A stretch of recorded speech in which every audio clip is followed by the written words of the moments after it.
속으로 이런 생각을 했습니다. 아무리 벚꽃에 욕을 하고 뭐라고 해도 벚꽃은 자기의 할 일을 말없이 묵묵하게 하는구나. 세상이 어떻게 돌아가든 하나님의 만든 이 자연은 말없이 자기가 해야 될 도리를 묵묵하게 하는 모습을 보면서 하나님께 주시는 그런 말씀이 있었습니다. 오늘 함께 본 마태복음 20장 1절에서 16절, 일이 아닌 은혜입니다. 일이 아닌 은총입니다. 라는 제아의 말씀으로 하나님의 말씀을 함께 나누고자 합니다. 제가 신학교를 다닐 때 기독교 우리 한국 교회사를 공부하면서 한날은 제가 도서관에서 이렇게 책을 보고 있는데 제 마음에 큰 감동이 온 적이 있었습니다. 참 많이 속으로 이렇게 소리내어 못 울었지만은 속으로 많이 울었던 일이 있었는데요. 선교사님들이 이 땅에 오셔가지고 우리 이 나라에 오셔가지고 그 자녀들, 이제 태어난 지 얼마 되지 않은 자녀들, 또 사랑하는 아내, 다 풍토병으로 이 땅에서 다 잠든 그 자식들이 무슨 잘못이 있습니까? 그 아내는 무슨 잘못이 있겠어요? 그냥 이역만리 배를 타고 몇 달을 거쳐서 이 동토의 땅, 영적인 흑암이 가득 덮어있는 이 땅에 오셔서 말없이 하늘의 미랄이 되신 또 그 자녀들을 보면서 참 마음이 너무 가슴이 아팠습니다. 말도 통하지 않고 음식도 맞지 않고 모든 상황과 형편이 맞지 않는 그곳에 뭘 위하여 오셨나? 올해는 우리나라가 선교 140주년이 되는 해입니다.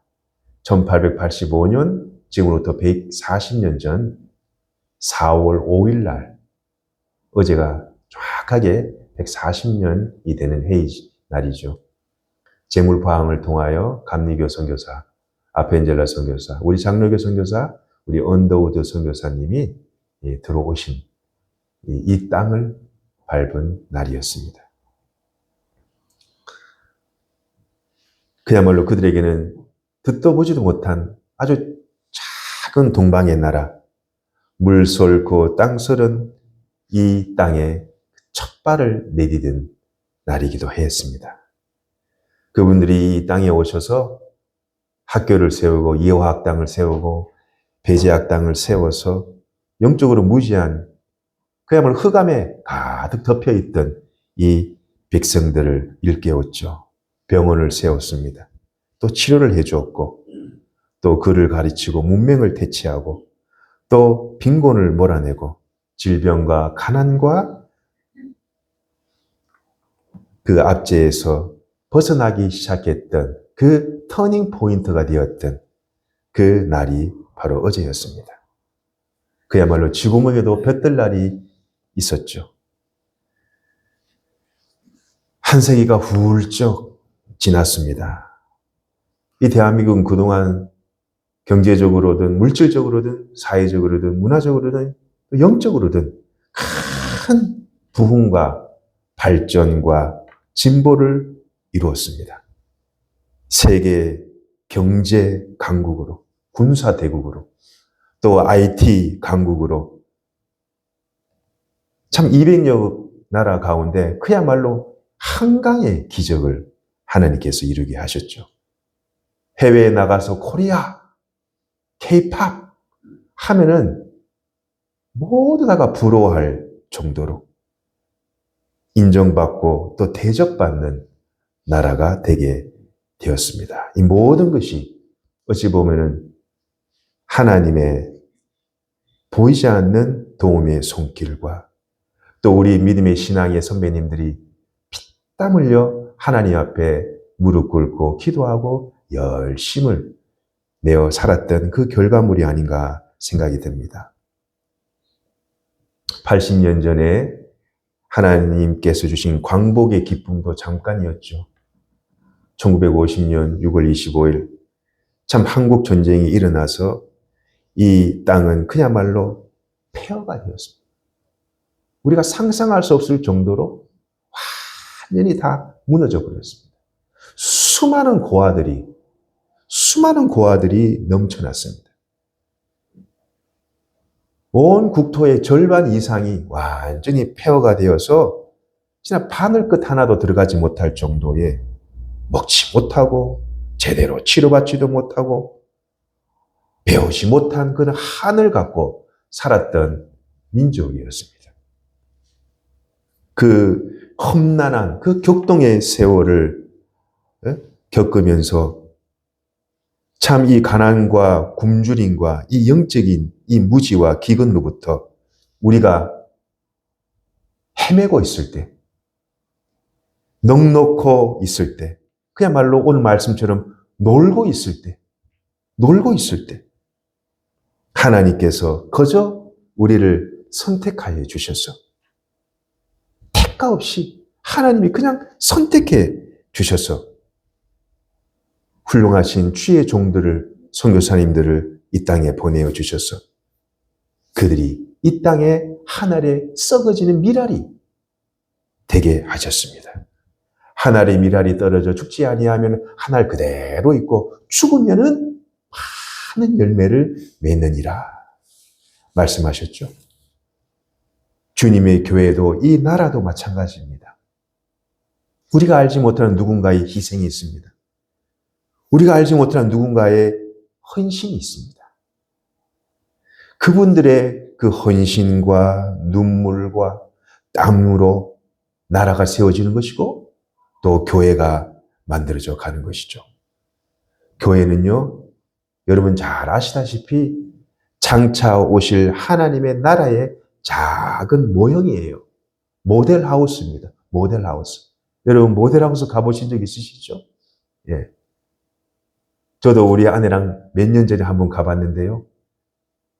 얼마나 이쁘게 잘 지어놨는지, 비록 실질적인 그 지어진 아파트는 아니지만은 장차 들어갈 그 새 집, 그 새 집의 그 아름다운 모델로 이렇게 딱 지어 놓은 것이 모델하우스입니다. 교회도 장차 오실 하나님의 나라의 작은 모델하우스입니다. 비록 이 땅의 교회는 불완전합니다. 저와 여러분, 이 죄인들이, 흠 많고 점 많고 여러 가지 부족한 이 죄인들이 모여서 하나님께서 주신 그 부스러기의 은혜를 받은 저희들이 모여서 어떻게든 하나님의 교회를 세워보겠다고 부름받은 자들의 모임이 바로 교회입니다. 죄인들이 모여서 하나님의 의를 받아 땀 흘리고 또 수고하고 남이 알아주지 않지만은 고람되어 하나님 앞에, 내가 하나님 앞에 선 종이다 라 생각을 하고 늘 주님 앞에 수고하고 하나님의 교회를 세워가고 있습니다. 다시 오실 주님, 언제 오실지 우리가 알 수 없지만은 하나님의 나라를, 이 천국을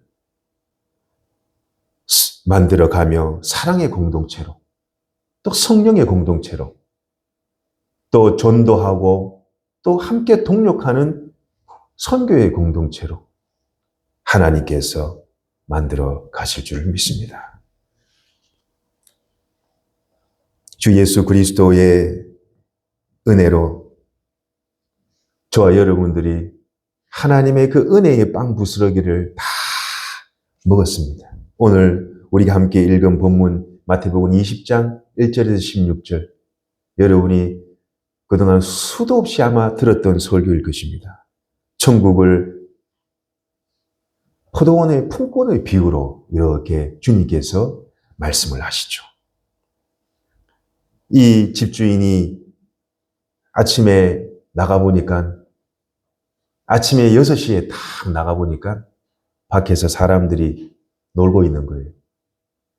그래서 이 집주인이 놀고 있는 사람들을 자기의 포도원에, 바로 교회입니다. 교회. 포도원에 들여보내 일을 하게 합니다. 그리고 아침 9시쯤 밖에 나가보니까 또 사람들이 밖에서 빈둥빈둥하면 놀고 있어요. 너 왜 노냐? 물어보니 나를 일꾼으로, 품꾼으로 써주는 사람이 없습니다. 나를 딱 지명해 선택해줘서 일거리를 주는 사람이 전혀 없습니다. 너도 내 포도원으로 들어가라. 하나님께서 6시에 온 사람, 만난 사람, 9시에 만난 사람, 그리고 오후 12시에 만난 사람, 또 오후 3시에 만난 사람, 마지막 5번째로 오후 5시에 만난 사람조차 다 하나님께서 이들을 선택하셔서 이 사람들이 뭘 해서가 아니에요. 내가 뭐가 잘나서가 아니에요. 하나님이 이 집주인 되신 우리 하나님께서 그냥 이들을 선택해서 포도원으로, 교회로 하나님께서 불러들이십니다. 아침 6시에 온 사람은 저녁 6시까지 몇 시간을 일했습니까? 12시간을 일했어요. 우리가 산수를 하면은 아침 6시부터 저녁 6시까지 무려 하루 종일 그 땡볕에서 열심히 품삯을 받을 거라고 열심히 일을 했습니다. 12시간을 일했습니다. 그런데 마지막하게 오후 5시에 온 사람은 오후 6시 1시간 일을 했어요. 그리고 난 다음에 이 집주인이, 이 포도원 주인이 이들에게 이제 품삯을 줍니다. 맨 마지막에 온 사람부터 순서를 정해서 제일 먼저 온 사람을 늦게 줍니다. 맨 마지막 5시에 와가지고 1시간 일한 사람에게도 한 데나리온, 3시에 와서 3시간 일한 사람에게도 한 데나리온, 12시에 와서 6시간 일한 사람에게도 한 데나리온, 아침 9시에 와서 9시간 일한 사람도 한 데나리온, 오전 6시에 와서 오후 6시까지 종일 일한 12시간을 일한 사람도 한 데나리온씩 집주인이 이들에게 삭슬 제공합니다. 그러자 맨 6시에 맨 처음 온 이 품꾼들이 주인에게, 이 포도원 집주인에게 불평합니다. 아니, 나는 이 대낮에 땡볕에 일찍 와가지고 12시간씩을 일을 하고 그 고생을 해서 이까지 왔는데 어찌 저 사람은 이제 1시간씩 와서 일을 하고 온 사람과 저와 나를 똑같은 임금을 삭슬 주십니까? 이거 불공평하지 않습니까? 라고 하면서 이 집주인에게 막 불평불만을 막 늘어놓습니다. 그러겠죠? 아마 세상적인 이 계산 방법으로는 맞습니다.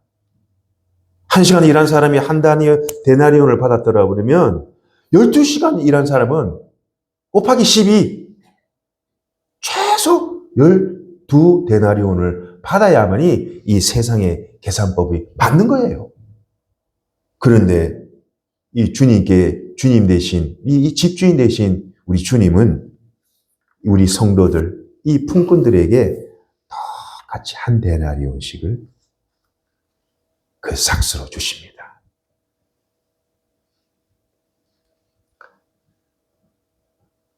내가 얼마 동안, 오랫동안 내가 신앙생활을 한 사람이나 내가 죽기 1시간 전에 그 포도원으로 들어간 사람이나 하나님의 구원의 은혜는 동일하다라는 것이. 하나님의 그 구원의 은총의 선물은 동일합니다.